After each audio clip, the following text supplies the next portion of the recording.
Russell Westbrook was drafted with the 4th overall pick in the 2008 draft by the Seattle Supersonics, later known as the Oklahoma City Thunder. Up until this point, Russell Westbrook is a 9-time NBA All-Star, 8-time All-NBA selection, and an MVP. The most polarizing player in today's game. You either love Russell Westbrook or you hate him. After 3 first-round exits post Kevin Durant, he's been deemed a stat chaser, been called unselfish, and it's been said that his play style is not conducive to winning. But if this is true, why do past and current players speak so highly of him? Why is he so loved by his former and current teammates? I'm Tricon and this is Unpopular Facts.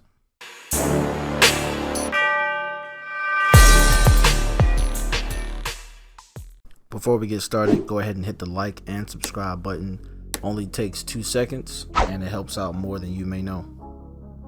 Now, Russell Westbrook is a guy that I don't see why fans would exactly hate him. He's a guy that gives you 100% all the time, is always focused, never sells you short on his effort, never comes to training camp out of shape. I don't see how fans could dislike a person like that. Maybe the media, but as far as from a showman perspective, I don't see how a fan could say, I don't like Russell Westbrook. Other than, maybe he beats up on your favorite team. I don't know.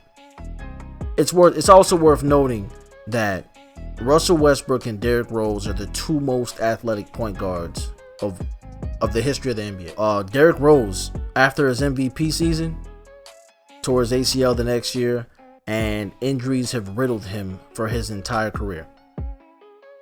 Okay, now Russell Westbrook has made it up until year 12 with career averages of 23 points, 7 rebounds, and 8 assists. That's spectacular, okay? And it's worth noting, like I said, the guy takes care of his body. He does. He takes care of his body. You don't make it with that kind of style of play. Driving to the basket, all right? Taking contact for 12 straight years. Okay, I admittedly, I thought Russell Westbrook would be done around 28, 29, just based off of his play style. And then after 27, 28, he went on to average a triple-double 3 straight seasons. Okay, that's just phenomenal. Now, I want to get into why fans hate him. All right, a lot of fans, the narrative around this guy is actually, it's quite the opposite. You hate him as a fan.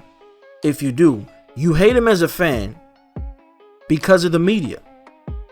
And we have to look into why exactly the media hates him. You know why the media doesn't like him? Because he doesn't give him anything.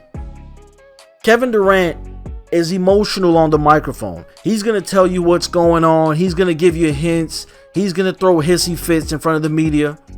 Okay, he's rude with them, but they generally like that. It's something. It's a story to write about. Russell Westbrook gives them nothing. He's not going to tell you what's going on with his team behind closed doors. Okay, even if he doesn't like his coach, if he doesn't like a certain player on his team, he's going to handle it behind closed doors. A lot of people didn't know. I mean, they talked about it. Maybe I think it was last year they spoke about it. But when Kevin Durant left for Golden State, first it started out, everybody was like, oh, this is the weakest move by a superstar. And Kevin Durant's weak for doing it. And he was, and still is. But some were praising him and saying, wait a minute, Russell Westbrook is hard to play with. But what they didn't tell you is that the day before he verbally committed to Golden State, he had lunch with Nick Collison and Westbrook. Okay, those 2 were definitely there for sure. And he looked Russell Westbrook in his face and said, I'm not going anywhere. Mind you, this is all after being up 3-1 to Golden State the year prior, and then blowing that. And then Golden State also blew a 3-1 lead. Okay, mind you, it was all after this. He looked him in his face and said, I'm not going anywhere. I'm staying. And then the next day, Russell Westbrook gets the news on TV. Kevin Durant is going to Golden State. Russell Westbrook never spoke about that. Even though that happened, he never spoke about it. That's loyalty. Paul George was supposed to go to LA. He was supposed to be in LA 2-3 years ago. You know why he stayed and resigned? Because of Russell Westbrook. His loyalty is unquestioned. Unquestioned. Now, I want to get into the teams he's had. You look at the teams and the coaches he's been on. He's never been given the perfect situation. Maybe the perfect situation to average a triple-double. But he's never been in a situation that fits his play style. You look at Steph Curry. Right beside him is one of the best two-way players of all time. The best 3-and-D player of all time in Klay Thompson. All right, that is the perfect running mate beside Steph Curry. He's got a junkyard dog in Draymond Green. All right, who's one of the most underrated players of all time as well. Okay, not everybody's supposed to average 20 points a game. You need guys like that to win a championship. Steph Curry's been given an excellent coach, a competent front office. Russell Westbrook has never had any of that. Now, you look at his current situation in Houston. Now, I'm calling it. This is the dark horse team to win the NBA championship. It's going to be a struggle to get past LA. But you think of Russell Westbrook with infinite space to work. Something he has never had in his 12-year career until now. He's got shooters everywhere. In OKC, he had Steven Adams clogging up the paint. He never got mad at him, never complained about it. But Steven Adams was in the way. You had him down there clogging up the paint. Steven Adams and guys like Hassan Whiteside are dinosaurs. Okay, they're dinosaurs. Sooner or later, they're going to go extinct. The big man that just rebounds and shoots and, rebounds and set screens and plays defense.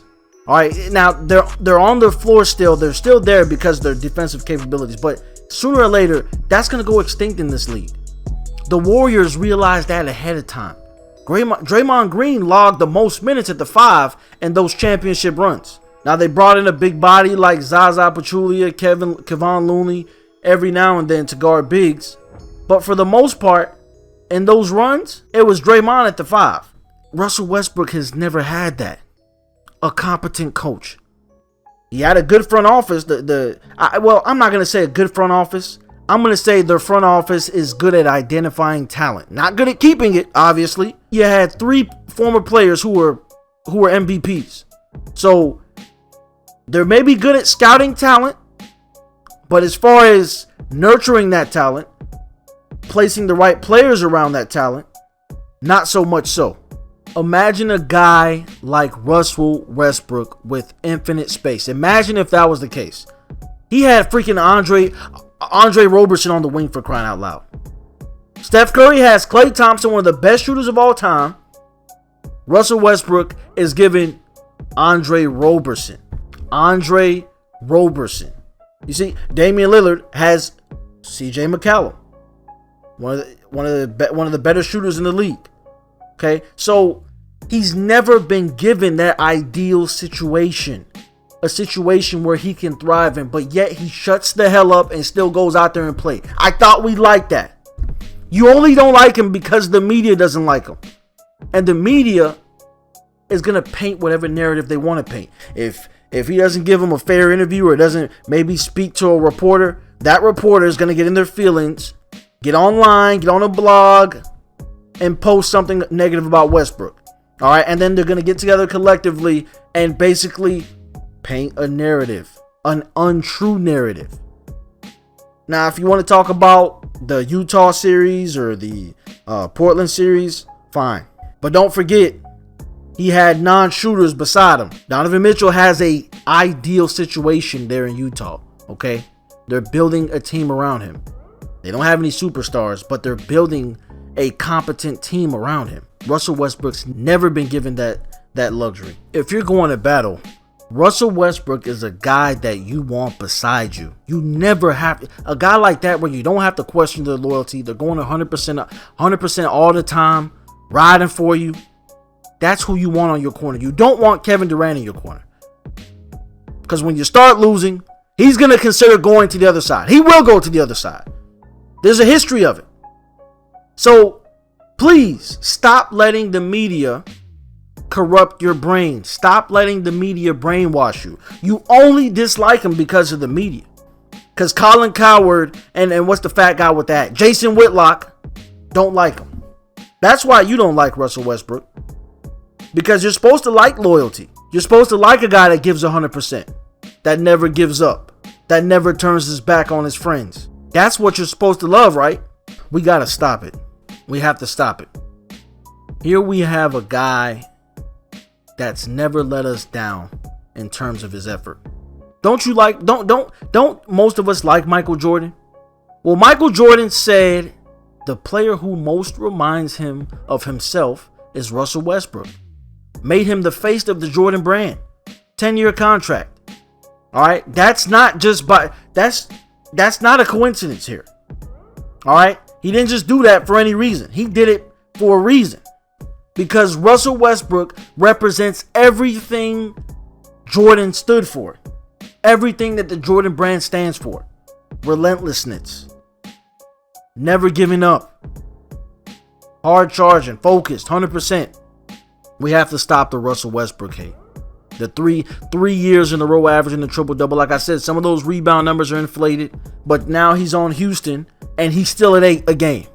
All right? And that's after, with Capella there, he was averaging 7 a game. Now Capella got traded away. It's up to 8 a game. It's all right. I mean, I can argue that he probably would have averaged close to it, at least a double-double, if Capella was gone from the beginning. This guy's an absolute freak of nature. And we're blessed to be able to watch him. This guy's also one of the best passers in the league. You see, sometimes I hate the term empty stats. I hate the term empty stats because some stats can't be empty. All right, maybe sometimes points. I can understand points. Points in garbage time. Maybe even rebounds as well. If one team is breaking a bunch of shots, there's going to be obviously more available rebounds. But when you look at it in terms of assists, okay, you don't average 8 assists for your career just out of nowhere by accident. You just can't. All right. And just because the ball is in your hands a lot doesn't mean you're going to get a lot of assists. Look at Colin Sexton. Colin Sexton has the ball in his hands a whole lot. He only averages 3 assists a game. This is a guy that players will tell you that his energy, they don't know where he gets it from. I mean, he's like an Energizer bunny. And I do believe he will. I do believe he will win a championship before the end of his career. I do believe so. Whether it's with Houston and this current situation with James Harden, I'm not sure. But I do know this. The guy has never had what he has now. I mean, a spaced floor, shooters for days, good defenders, all through his career. From Kendrick Perkins to Nick Collison to Steven Adams, he's always had bigs that clogged the paint. Serge Ibaka, when he couldn't shoot, was in the paint. He's never been given the luxury that he has now. So let's just give him a chance. Let's wait to the playoffs, if we have them, and let's see what he does. But I challenge you to form your own opinion of Russell Westbrook. I could see if there were off the court issues with the guy. All right, where you have something to judge, but you don't even have that. Form your own opinion, okay? But that's all today. Thank you for making it to the end of the video. Don't forget to hit the like and subscribe button, as well as the notification bell. It helps out more than you know. And that's it, folks. Tricon Unpopular Facts. Till next time.